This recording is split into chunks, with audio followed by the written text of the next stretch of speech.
Sylvester and the Magic Pebble by William Steig.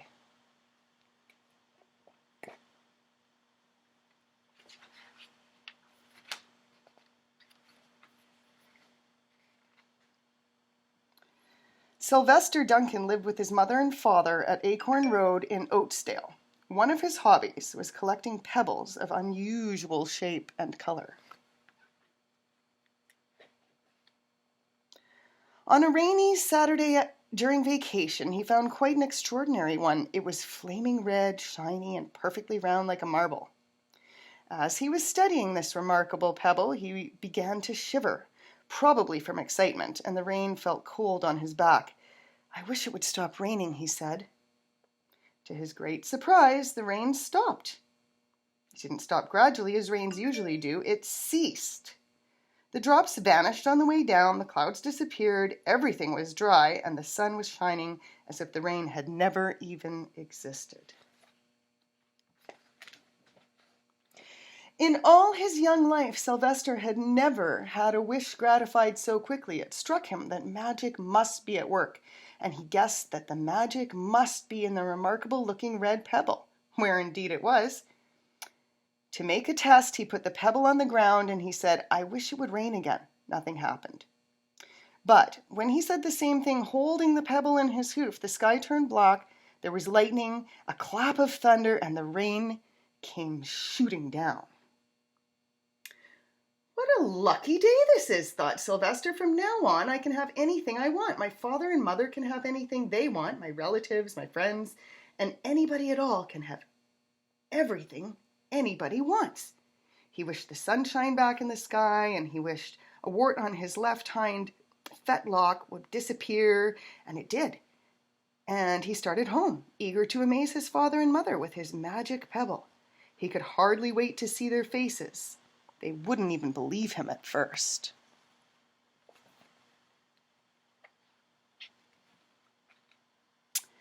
As he was crossing Strawberry Hill, thinking of some of the many, many, many things he could wish for, he was startled to see a mean, hungry lion looking right at him from behind some tall grass. He was frightened. If he hadn't been so frightened, he could have made the lion disappear, or he could have wished himself at home with his father and mother. He could have wished that the lion would turn into a butterfly, a daisy, or a gnat.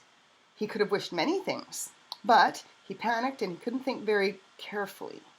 "I wish I were a rock," he said, and he became a rock.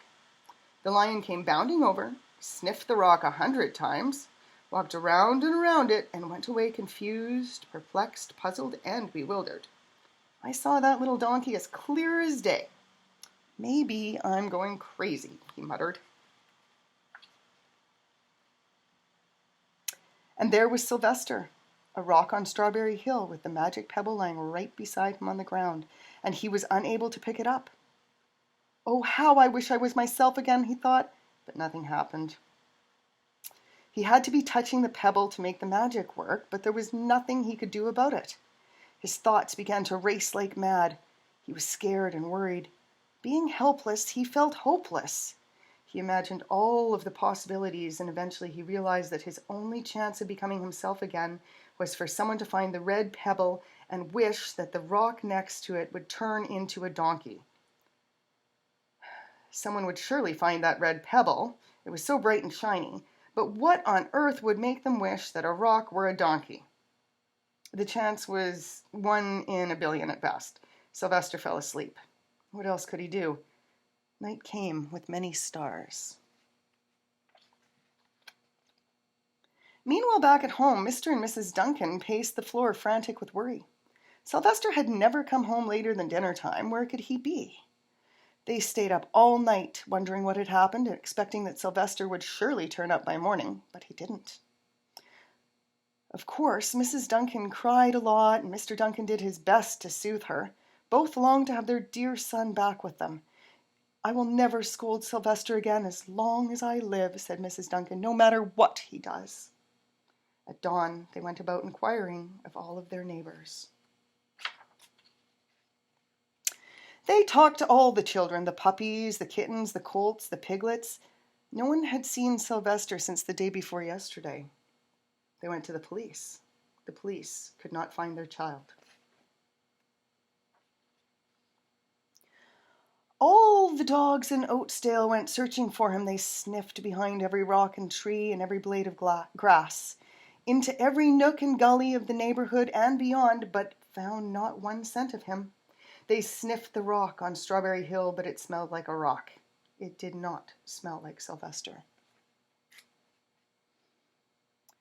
After a month of searching the same places over and over again and inquiring of the same animals over and over again, Mr. and Mrs. Duncan no longer knew what to do. They concluded that something dreadful must have happened and that they would probably never see their son again, though all the time he was less than a mile away. They tried their best to be happy, to go about their usual ways, but their usual ways included Sylvester, and they were always reminded of him. They were miserable. Life had no meaning for them anymore. Night followed day, and day followed night, over and over. Sylvester on the hill woke up less and less often. When he was awake, he was only hopeless and unhappy. He felt he would be a rock forever, and he tried to get used to it. He went into an endless sleep. The days grew colder. Fall came, with the leaves changing color. And then the leaves fell, and the grass bent to the ground. Then it was winter. The winds blew this way and that. It snowed. Mostly the animals stayed indoors, living off the food that they had stored up. One day a wolf sat on the rock that was Sylvester and howled because he was hungry. Then the snows melted, the earth warmed up in the spring, and things budded. Leaves were on the trees again, flowers showed their young faces. One day in May, Mr. Duncan insisted that his wife go with him on a picnic. "Let's cheer up," he said. "Let us try to live again and be happy, even though Sylvester, our angel, is no longer with us." They went to Strawberry Hill. Mrs. Duncan sat down on the rock. The warmth of his own mother sitting on him woke Sylvester up from his deep winter sleep. How he wanted to shout, "Mother, Father, it's me, Sylvester, I'm right here!" But he couldn't talk. He had no voice.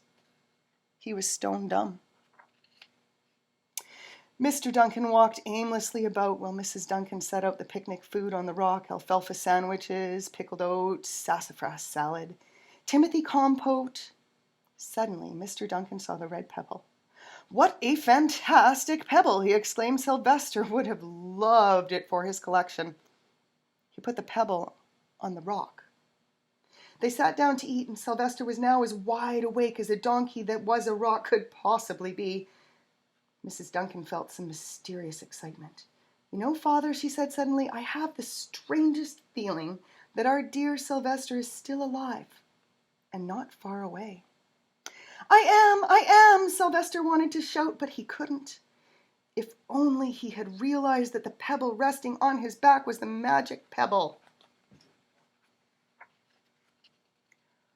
"Oh, how I wish he were here with us on this lovely May day," said Mrs. Duncan. Mr. Duncan looked sadly at the ground. "Don't you wish it too, Father?" she said. He looked at her as if to say, "How can you ask such a question?" Mr. and Mrs. Duncan looked at each other with great sorrow. "I wish I were myself again. I wish I were my real self again," thought Sylvester. And in less than an instant, he was. You can imagine the scene that followed: the embraces, the kisses, the questions, the answers, the loving looks, and the fond exclamations. When they had eventually calmed down a bit and had gotten home, Mr. Duncan put the magic pebble in an iron safe. Someday they might want to use it. But really, for now, what more could they wish for? They all had all that they wanted.